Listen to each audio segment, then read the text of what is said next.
All right, everybody, welcome back. This is a new season.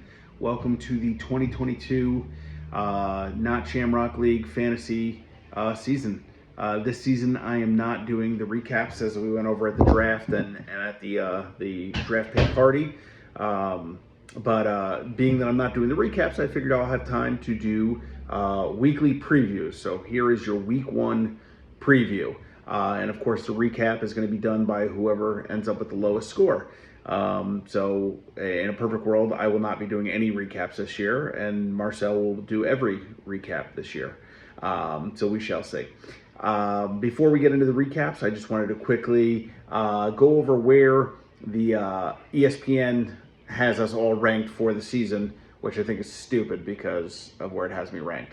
Right now, it's got last year's last place winner, Rob, and as we went over the draft, he either comes in first or last.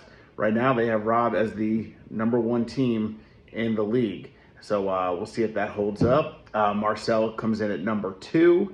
Kyle is currently at 3. Aaron and Justin are at 4. JJ's at 5. Marissa's at 6. Courtney is at 7. Looks like Ken's at 8. It has Tom Jessup at 9, Tom McGrath at 10, myself at 11, and then Larry coming in at 12. Like I said, these projections are stupid, and I'm going to give them no weight. If it had me in like the top 3, then I'd say they're very accurate and go from there. So that's what we're working with. So on to the weekly preview. I'm going to start off with my game. So it'll be me and Kyle, Team Flex, Buff Chess coming in. Couple the projections currently have me at 128, Kyle at 122. Most of the projections all fit in that range right now. Everybody's kind of in that like 122 to 126 type range. We'll go over the high score and the low score in a bit.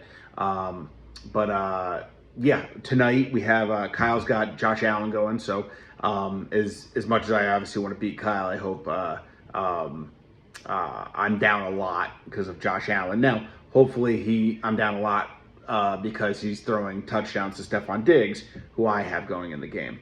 So we'll see what happens there. Marcel and Tommy, close game, 4-point projection. We're looking at Marcel at 128, Tommy at 124. And then I don't think either of them have anybody going. Actually, Tommy McGrath has both Dawson Knox and Devin Singletary going. So, you know how Thursday Night Football is. At the end of the week, you're either, or at the end of the night, you're either saying that you've already lost for the week or there's no way you could lose for the week.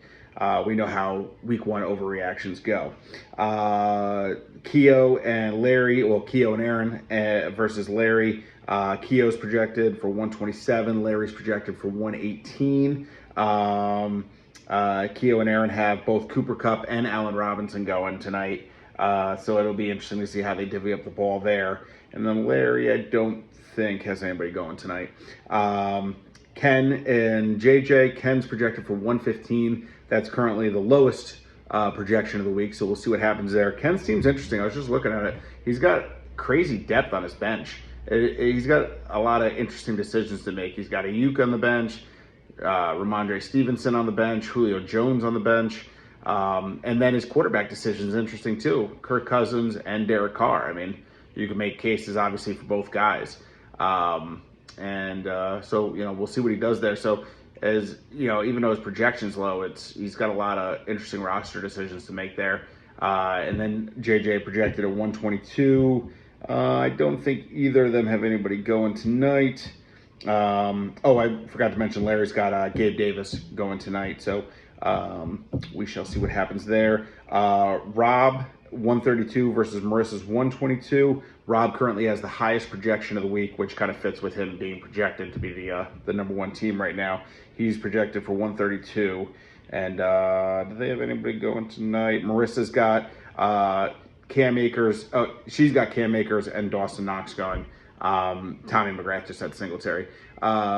Akers is an interesting decision. I know a lot of us play in multiple leagues, and good questions on what to do with Cam Akers there. So we shall see. And then finally, Courtney and Tom Jessup. Courtney's projected for 122. Tom Jessup projected for 126. So right now, like I said, everybody's kind of in that same range of projections in that one.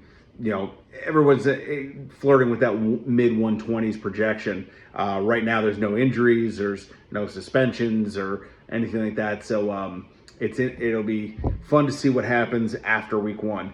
The most important thing to remember is that after week one, you should totally overreact to everything. If a stud player has a bad game, you should definitely sell him. If a bench player goes off, Sammy Watkins, his classic week one 40-point game, you should definitely trade top end talent for that person, and definitely overreact to the first week of the season. In keeping with that notion, and overreacting to tonight, and then the first week of fantasy, I wanted to talk a little bit about, once I find it, there we go, the actual football games, because we're going to also overreact to them. If the Bills win tonight, Super Bowl parade, book your tickets and all that stuff. And if the Bills lose tonight, they're frauds and, not even going to be a playoff team. So, yeah, that's that. I can't give you an unbiased preview of the Bills-Rams game tonight, only to say that I'm scared, I'm nervous, and go Bills. But I thought I'd give you guys quick recap or quick previews of all of your games. We have it's pretty much almost all Jets and Giants fans in this league. Outside of me, the Bills fan, you got a Patriots fan, a Dolphins fan, and a Cowboys fan. So not many games we have to recap. We had Pats Dolphins, so knocking two of them out with one shot there. Dolphins are the hot team right now. They're the team everybody's talking about, but honestly, I think the Patriots are going to win this game. Dolphins beat them last year, probably feeling maybe a little overconfident about it.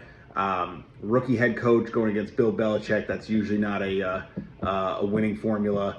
And as mediocre as I thought the Patriots have been in recent memory, and I'm still not a believer in Mac Jones or anything like that, but I think the Patriots will win like a 17-14 or 21-17 type game there.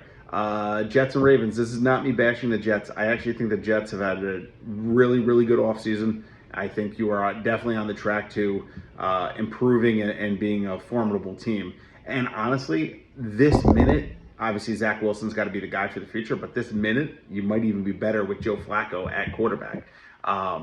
However, all that being said, the Ravens are a team that should be competing to win the AFC. They should come in and win that game.